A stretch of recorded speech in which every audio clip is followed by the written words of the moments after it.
बाहुबली अतीक अहमद के गुनाहों का अब game over. Mafia Atiq Ahmed पर दर्ज हैं 100 से अधिक मामले। 50 मामले हैं विचाराधीन, 12 में अतीक हो चुका है बरी। एक तांगे वाले का बेटा अब बन गया गुनाहों का देवता।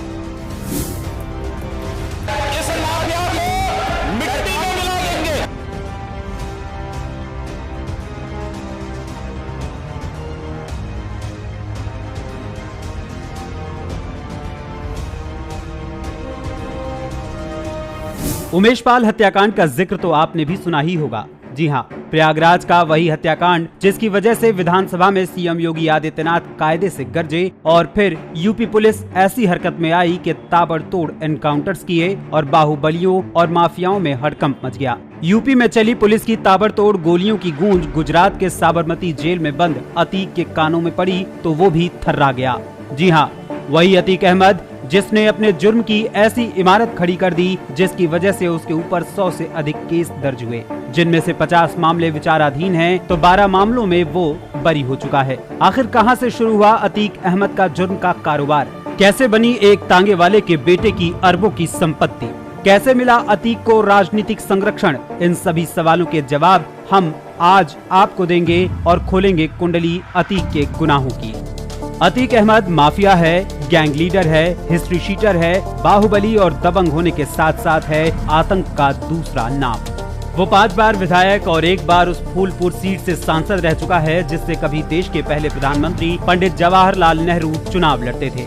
डर और आतंक के बावजूद भी अतीक के खिलाफ 100 से अधिक मामले दर्ज हैं, मगर उसके इशारे पर पूर्व की सरकारों का सिस्टम ऐसा नाचता था कि उसे एक भी मामले में आज तक सजा नहीं हो पाई। अतीक के मामले की सुनवाई से हाई कोर्ट के 10 जजों ने भी कभी खुद को अलग कर लिया था। जल्द ही हुए उमेश पाल हत्याकांड के मामले में एक फैसले में टिप्पणी करते हुए हाई कोर्ट ने कहा था कि ऐसा लगता है कि प्रयागराज के कुछ इलाकों में अब कानून का नहीं बल्कि अतीक का राज चलता है। इन इलाकों में खाकी नहीं बल्कि अतीक का इकबाल बोलता है।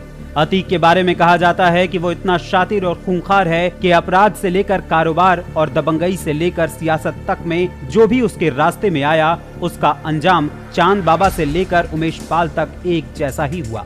योगी राज में भी जेल में रहते हुए वो अपहरण कराकर अगवा किए हुए शिकार को कैद खाने में बुलाकर उसकी पिटाई किया करता था। साल 1983 में 18 साल की उम्र में अतीक के ऊपर पहला FIR दर्ज हुआ था, जिसके बाद धीरे धीरे अतीक और पुलिस की लुका छुपी का खेल आम होता गया। फिर साल 1989 में अतीक ने पुलिस के एनकाउंटर से बचने के लिए सांप्रदायिक कार्ड खेला और चुनाव लड़ते हुए किस्मत आजमाई और माननीय विधायक बन गया।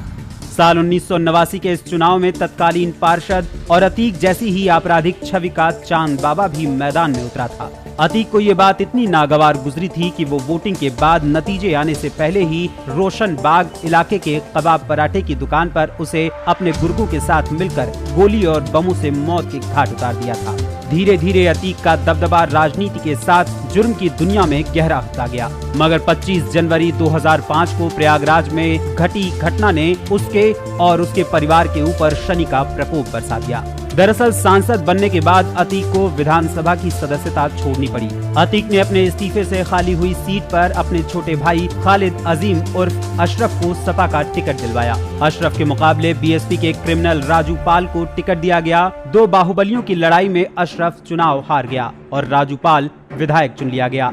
विधायक बनते ही राजूपाल पर कई बार जानलेवा हमले हुए और आखिर 25 जनवरी 2005 को शहर के धूमनगंज इलाके में राजूपाल की हत्या कर दी गई, जिसका आरोप अतीक और अशरफ पर लगा। और इसके बाद राजनीति में लगातार अतीक और उसके परिवार को शिकस्त मिलनी शुरू हो गई। इतना ही नहीं, जब उस घटना के बाद वो जेल में बंद हुआ तो अब यानी साल 2023 में उसके इशारे पर राजूपाल हत्याकांड के मुख्य गवाह उमेश पाल की हत्या की उसने साजिश रची और उसके गुर्गों ने घटना को अंजाम भी दिया, जिसे लेकर योगी सरकार ने कड़ा एक्शन लेते हुए उसके गुर्गों का एनकाउंटर कराया और फिर अतीक को ले आई उसी के गुनाहों की धरती प्रयागराज में, उसे दिलाने उसके अपराधों की सजा।